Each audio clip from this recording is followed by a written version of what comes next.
Hey guys, welcome back. In this video, I'm going to show you how to buy option on Robinhood. So in order to buy option on Robinhood or to trade option on Robinhood, all you have to do is follow the instruction as guided.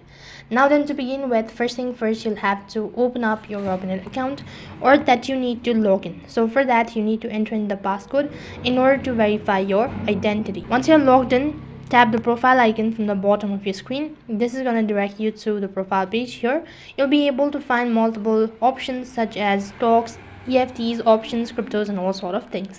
So in order to buy options on Robinhood, all you have to do is go ahead and select whatever you actually want to select. So I'm going to go with EFTs and use the search bar tool located right on top and look for the asset that you wish to buy. So type in the asset. After you find the asset, go ahead and select trade located right at the bottom. Also make sure that you have already linked your bank account or that you've already added a payment method. So once you've done that, you need to select trade located right at the bottom. In my case, I don't happen to have any funds, so I'm unable to press the button that is trade.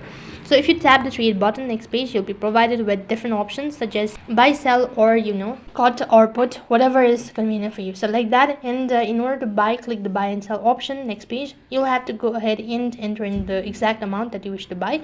As soon as you've done that, next you'll be able to see the payment detail. So go through it all, and once you've done that, you need to confirm all of it, and then you've enabled option trading on Robinhood. So that's how you can buy options on Robinhood. That is all for this video. I hope the video was helpful. Make sure to like, share, and subscribe to our channel. Thank you for watching. See you in the next video.